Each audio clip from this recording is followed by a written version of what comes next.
How would you describe your church in terms of its busyness? Very, very busy, moderately busy, somewhat busy, not busy at all. We don't even know if we're doing anything right now. Well, most churches have more activities than they do time. Let me put it another way. Most churches have more activities than their members have time. We're going to talk about the possibility of eliminating some activities, some ministries in your church. It's one of those tiptoe issues, but at least I'm doing it on a podcast where you're on the other side of the camera, the microphone, wherever you may be. And I can just talk about it and you can do with this whatever you want to. This is the Church Answers Podcast. My name is Thom. We are sponsored by Belay Solutions.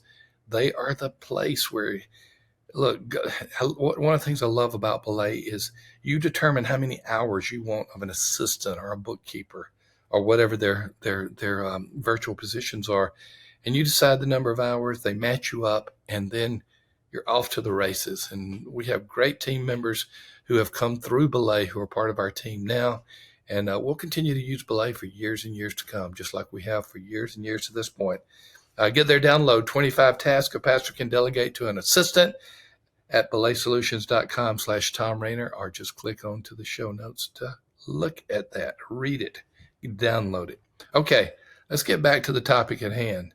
How should church leaders decide what activities the church needs to eliminate?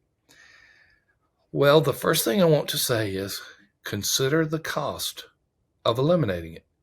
That sounds a little bit fuzzy there because this podcast is talking about eliminating, getting things simpler, cleaner. And the first thing I say is consider the cost of eliminating it. I'm serious. Eric Geiger and I wrote a book many years ago that became a bestseller called Simple Church. And Simple Church wasn't just about eliminating activities, but it was about focusing upon those things which you do best and reflect your vision. And one of the things that we found out is many churches used our book, church leaders, used our book as leverage just to cut out a bunch of things they didn't want. And those leaders got in trouble. And we had to say, whoa, that's not what we meant. We didn't mean just use this book to slash and burn. We meant to use this book to focus. And so we had to go back and we had to say, look, when you are eliminating something, there is a cost that is not simply financial. It's not simply time. There's an emotional attachment to some of the activities and ministries you have. And one of the first things you need to ask is, if we decide that this ministry or program or activity needs to go, what is the cost? Ask that question before you take any further steps. Step number one, though, consider the cost of elimination. Step number two, which really should come first. I just wanted to mention the other one because it seems to be the big danger sign, the warning sign that we're seeing in many churches. But the second thing we have is do a ministry audit. Now, it's very simple. Write down all the activities your members are involved in through the church. Programs, ministries, trips, activities through the church. Just write all of them down. You say, why do I have to do that? Well, first reason is you may not know all of them until you review them. The second reason is you probably have not looked at them on a single piece of paper if you can get them all on one page. So just bringing them together gives you an idea of the quantity of programs, ministries, and activities you have. And these aren't just ongoing programs and ministries or activities. These may be a mission trip for 2 or 3 weeks, or it may be a seasonal emphasis within your church. Put everything down so you can see how busy your church is. You cannot begin to deal with busyness until you know how busy the church is. So begin to look at that, and that will then give you an idea of what kind of priority you can give. Now, once you do that, begin to prioritize those ministries. And basically here's one way to look at it is let's say you found out your church had 30 different ministries and programs. That's not unusual even in small churches, believe it or not, but 30 ministries and programs. And you might say, like, there's no way we're going to do this. Let's get down to 20. That means eliminating 10. Well, start identifying the 10 that you think you can eliminate without killing yourself and killing the church. And then that ministry audit can then point you to do the focus on those that you're going to keep, the other 20. Okay? A third thing is look at budget realities. Some ministries have a specific dollar cost to them. It may be personnel, it may be materials, it could be a number of different possibilities. So look at the cost associated with each of these ministries or programs. And it may be you will have to do some type of justification for the amount of stewardship dollars you're spending on a program or ministry. That should affect your decision making as well. So look at the cost. That's not saying get rid of the lowest cost or highest cost. It's just you need to know if there is a budget connection to these ministries and the implications of what it would be if you eliminated those. Then number 4, look at low-hanging fruit. What is low-hanging fruit? It's those things that you could do away with and probably be just absolutely fine.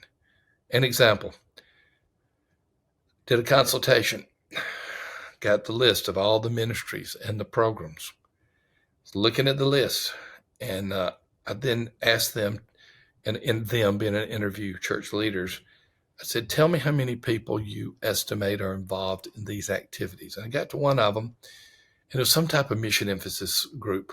And they said, oh, that's 2. That's 2 people. And I said, what do these 2 people do? And they said, they haven't done much in a while. And I don't even think they know to meet at all, to have meetings. I said, well, why would they have meetings? Well, we don't know. So it became obvious that this ministry had little participation. It had little to zero excitement. So that became part of the low-hanging fruit. And it might be that you would love to eliminate 10 things in your church, but in order to do it in a way that you can survive, for one, but also just not have too much conflict, instead of eliminating 10 things, you may need to eliminate 5. So look at low-hanging fruit. Now, we've done this in a book. The book is called Simple Church by me and Eric Geiger. And we did it in the context of developing a process of discipleship for your church members. And that process of discipleship, we said, which of these ministries and programs do we need to carry out the process of discipleship? If you'd like to dive more deeply into this, I would encourage you to get Simple Church. You can look at that in the show notes, and you can see that book as well. But consider which ministries you can eliminate without causing as much dissension or problem. So, summarizing this, how should church leaders decide what activity the church needs to eliminate? First of all, consider the cost of elimination, not financial costs, but the conflict and emotional costs. Second, do a ministry audit so you'll have them all in front of you. Third, look at budget realities. Are there some things you just really need to cut out because it's just not a good stewardship of your resources? Fourth, look at low-hanging fruit. What can you eliminate with the least amount of costs, both emotionally and conflict within the church? If you want to go deeper into this, you can look at the book Simple Church, but at the very least, I wanted you to look at what do we do about all of these activities in the church. This is at least a starting point. Well, thank you as always for being a part of the Church Answers podcast. I really appreciate you viewers on YouTube. I really appreciate you listeners.